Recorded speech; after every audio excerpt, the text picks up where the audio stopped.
नमस्कार मैत्रिणींनो, स्वरा फुलाने किचन चॅनलमध्ये आपलं मनापासून स्वागत आहे. आज आपण बनवणार आहोत मुलांचा आणि मोठ्यांचा आवडता पिझ्झा, पण अगदी आरोग्यदायी पद्धतीने. हो, आज आपण घरात उरलेल्या चपातीपासून किंवा ताज्या रोट्यापासून रोटी पिझ्झा कसा बनवायचा ते पाहणार आहोत. हा पिझ्झा फक्त 5 ते 10 मिनिटात तयार होतो आणि चवीला अप्रतिम लागतो. चला तर इथे रोटी पिझ्झा कसा बनतो आणि त्यासाठी लागणारं साहित्य काय काय आहे ते आपण बघूया.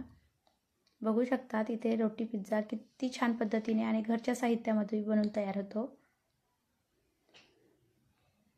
त्यासाठी लागणारं काही साहित्य आहे. सकाळच्याच इथे 2 चपात्या आहेत, त्या मी घेतलेल्या आहेत.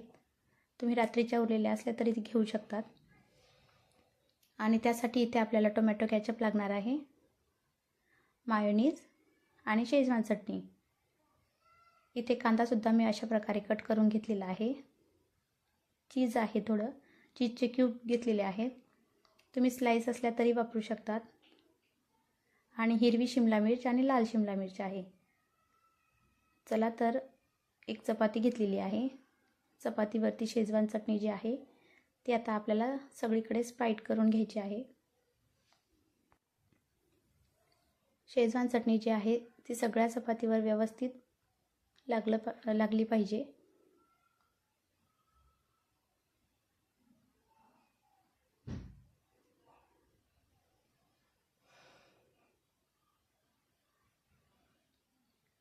बघू शकतात तर हळूहळू आपल्याला सगळ्या साईडने शेजवान चटणी जी आहे ती लावून घ्यायची आहे.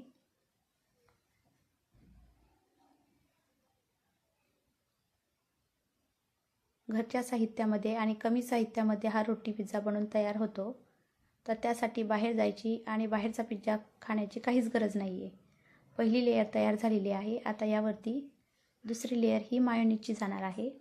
इथे आपण मायोनीज टाकून घ्यायचं आहे आणि मायोनीजसुद्धा तशाच प्रकारे सगळ्या पोळीवरती पसरवून घ्यायचं आहे.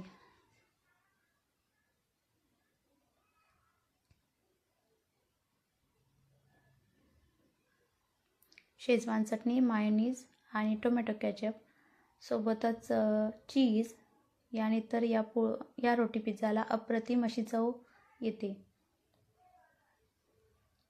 दुसरी लेअरसुद्धा झालेली आहे आणि व्यवस्थित इथे मायोनीज लावला गेलेला आहे.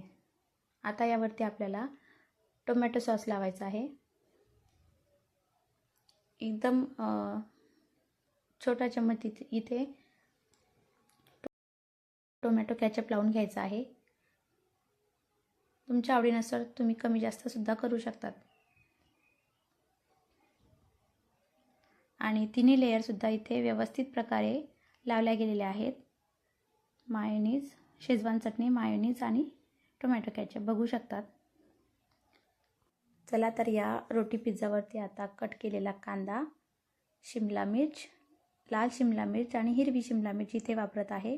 तुम्हाला हवं असलं तर तुम्ही स्वीट कॉर्नसुद्धा वापरू शकतात. आता यावरती मुलांचा आवडता चीज इथे भरपूर वापरायचं आहे. चीजने काय होतं तर रोटी पिझ्झाला चव छान येते आणि चीज खायलासुद्धा छान लागतं.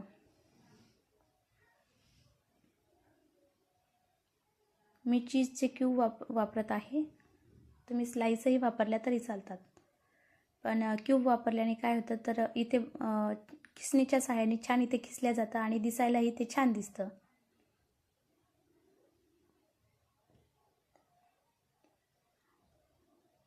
अशा प्रकारे आपल्याला चीज जे आहे ते सगळीकडून भरपूर प्रमाणात टाकून घ्यायचं आहे, किसून घ्यायचं आहे. तर इथे आपला रोटी पिझ्झा आता बनून तयार आहे. आता याला आपण मंद आचेवरती तव्यावरती ठेवायचं आहे. तर तवा ठेवलेला आहे. तवा एकदम 0 फ्लेमवरती आहे. आता हा रोटी पिझ्झा पॅनवर किंवा तव्यावर मंद आचेवर चीज वितळेपर्यंत आणि पोळी खालून कुरकुरीत होईपर्यंत 2 ते 3 मिनटं झाकून ठेवायचं आहे. बघू शकतात गॅस एकदम कमी फ्लेमवरती आहे.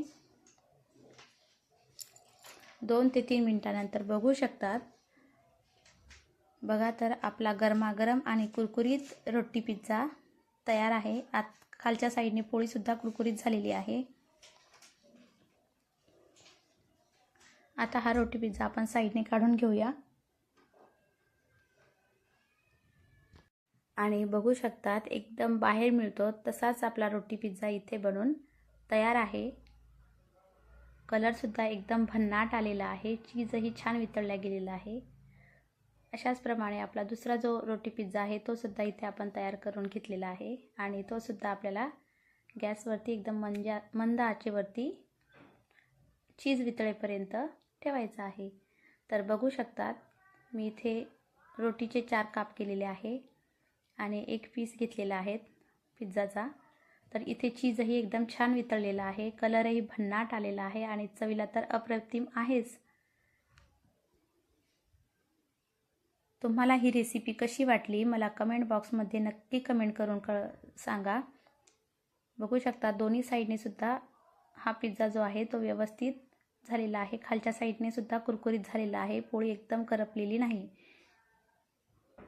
अप्रतिम अप्रतिम अप्रतिम असा हा रोटी पिझ्झा आहे. तर अगदी घरच्या साहित्यामध्ये, कमी साहित्यामध्ये आणि कमी वेळेत झटपट बनणारी ही रोटी पिझ्झाची रेसिपी तुम्हाला कशी वाटली कमेंट बॉक्समध्ये नक्की कमेंट करायला विसरू नका.